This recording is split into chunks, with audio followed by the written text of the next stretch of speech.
What is up, guys? We're going to be doing another Darklord deck profile here, and this is obviously a different variant, as you can tell by the title. This is combining the aspects of the Darkest Diabolos or Lair of Darkness deck, as well as incorporating the virus cards, and with the ban list giving us back Eradicator to 3. We're going to be making use of it in this particular deck as well, so without further ado, let's get started. So starting off with monsters, we're playing 3 copies of Yugioh just like last time. Still a very important card. Of course, we do have to make a few cuts to the Darklord deck as well, but several important cards like Superbia still need to be at 3.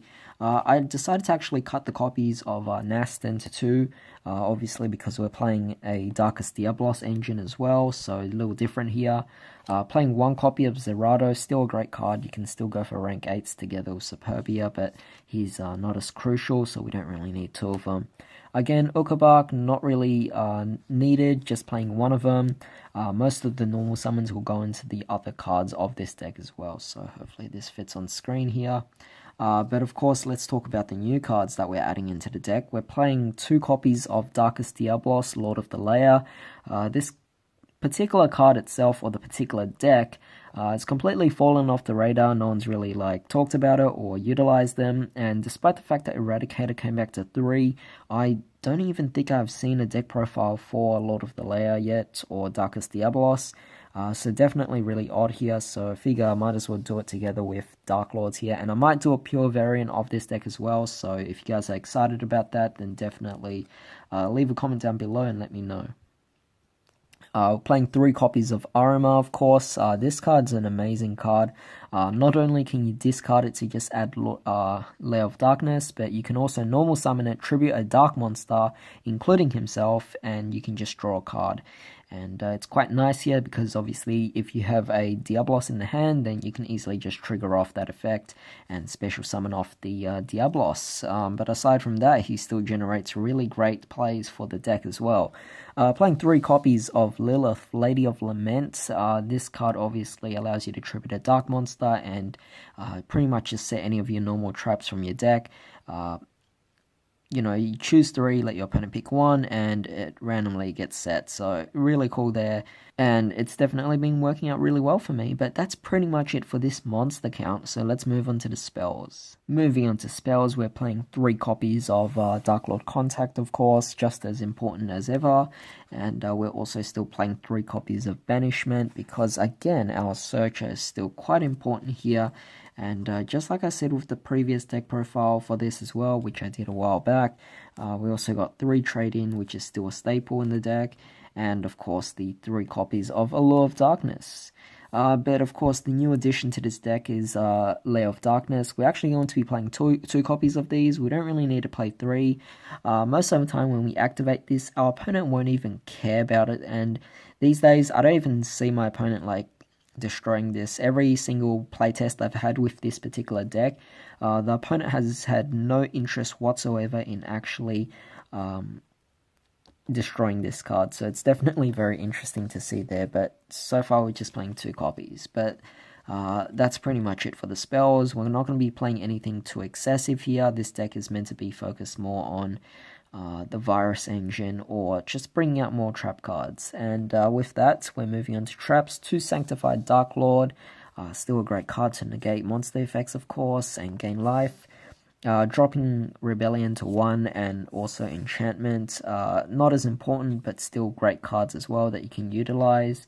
But of course, the main cards that we want to be playing in this deck, or focusing on, is we're going to be playing 2 copies of Full Force Virus, and of course we're also going to be playing 2 copies of Eradicator as well.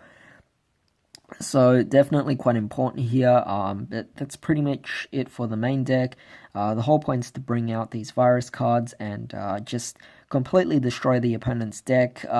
Particularly for Eradicator, it works incredibly well against Sky Strikers, of course.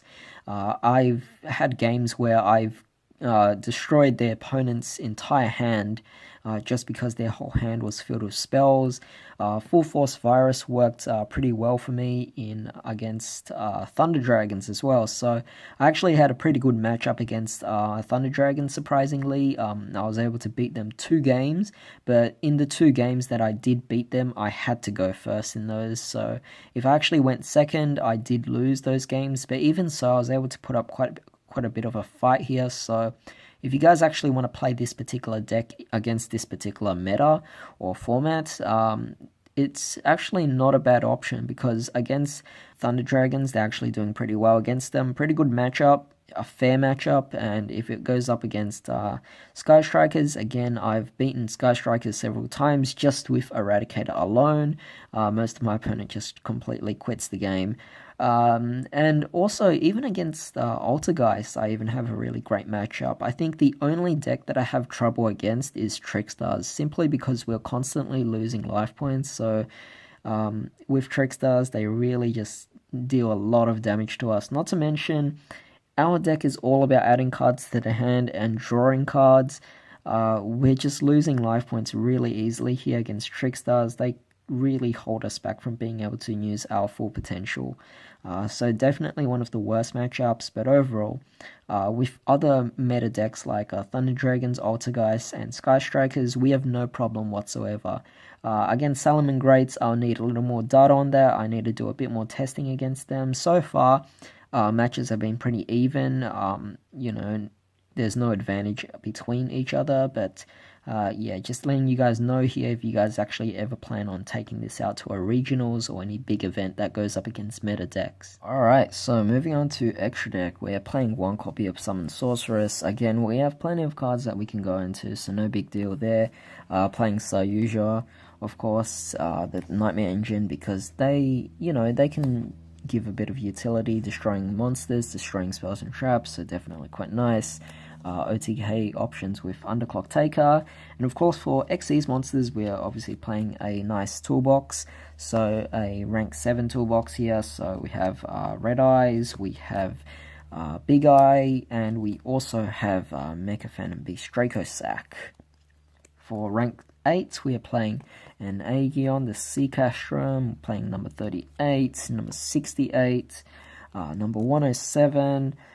For rank 10s, we're playing Sky Palace, we're playing a Super Dora, just throwing in the 3 copies of Gustav Max, and also the new Libe here as well, so definitely quite nice options here for Darklords. So yeah, you have a bit of utility here. Rank 8s actually occur a lot more often in this, because we always have something to go for here, and that is our Darkest Diabolos. His effect alone, just to pretty much force our opponent to put 1 card on the bottom of top of their deck, is also quite nice as well. So gives us a good prediction of what they're doing as well, and what they're planning along. If you guys are actually wondering, am I even playing Deck Devastation Virus, or Crush Card Virus, or Grave Greening Virus as well?